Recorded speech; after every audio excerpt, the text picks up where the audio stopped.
A growing share of mothers with young children in America are leaving the workforce, erasing gains made after the COVID-19 pandemic when working remotely became more common.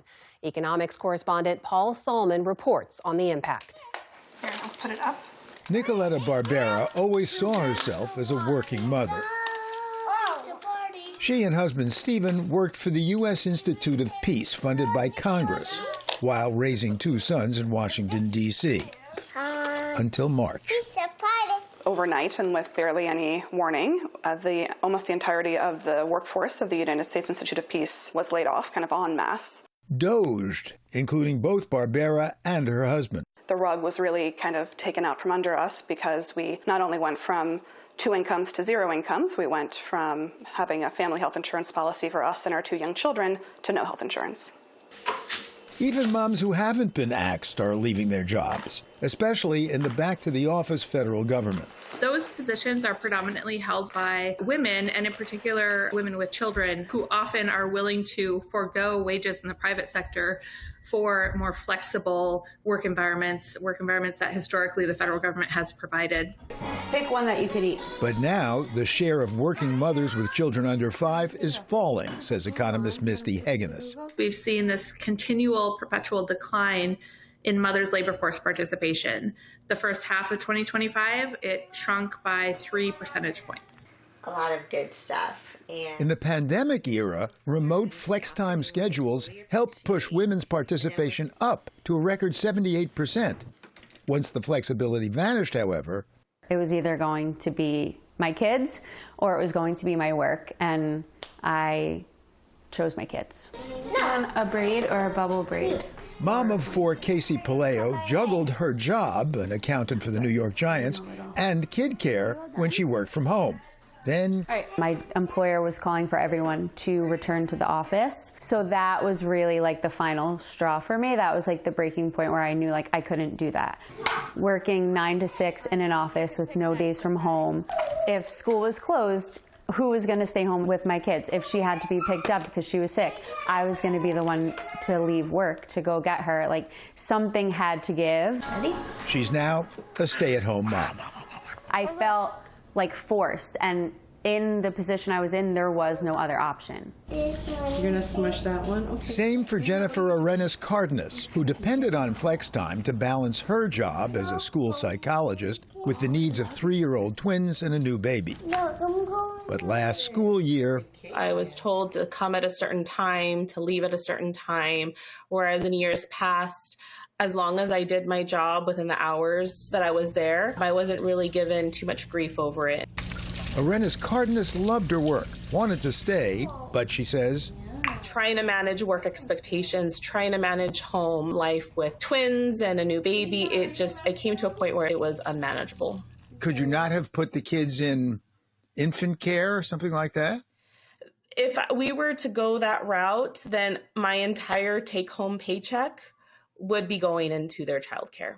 And so you just figured if it's going to be a wash financially, better that you be the parent than somebody else? Yes, exactly. It's going to eat up my entire paycheck, then I might as well just stay home with the kids.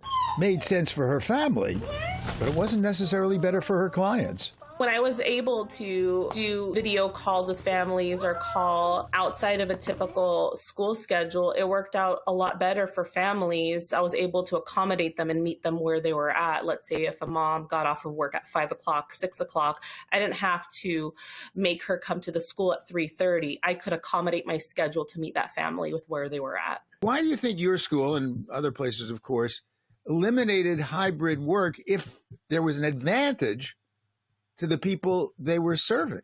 I think there's this misconception that if you can't see your employees and what they're doing, that they're not doing the job, and that you have to be there at a certain time within an office, within a desk, and if you're doing that, you're productive.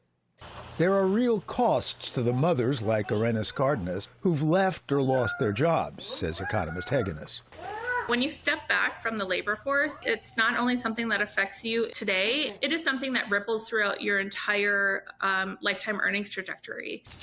And there are broader effects beyond the mothers themselves. I'm not contributing to the economy. I'm not receiving a salary. I'm not able to pay taxes as I have been consistently for the last 20 years of my life. And so when you're taking that and you're taking many thousands of mothers who are going through this, it's going to create a ripple effect. Last year, women only earned an average of 81% what men did, despite now making up the bulk of the college-educated workforce. The motherhood penalty hasn't gone anywhere. What happens is as soon as they have children, you see women's earnings decrease significantly that first year or so, and then she never recovers. She never gets back onto the trajectory that she was before having children. I've applied to over 140 jobs since early April and have not had success yet. Nicoletta Barbera is technically still part of the labor force, since she's looking for work and technically unemployed. I've been told by recruiters or colleagues at other organizations that hundreds and hundreds, if not thousands of people, just like me, are applying to these jobs. And it's especially bad being in the D.C. area, rife with federal job cuts. I have a lot of pressure and stress and feel a sense of urgency to provide for these children. I'm applying to jobs that are several positions below what I would normally be applying to, maybe even taking a 50% pay cut from what I was being paid earlier. But even so, I'm not having success at finding a job. Some jobs she doesn't even apply for. Where I assume that I won't be selected for a certain type of position because of my age or the fact that I'm a mother of 2 young children. I self-select myself out of positions where maybe a man wouldn't do that.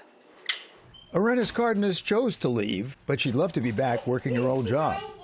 Even in my hometown here in Arizona, there's multiple school agencies throughout town who are looking for school psychologists. And I'm sure that there's multiple school psychologists just like myself who are kind of in the same boat. Casey Palayo intends to be a full-time mom for the foreseeable future. I thought I would be able to have my flourishing career and be this amazing mom. I wasn't able to do that. Wasn't able to do it, which figures to have economic repercussions for her and perhaps for us all. You could do show and share. The PBS NewsHour, Paul Salber. Carry your backpacks to the front.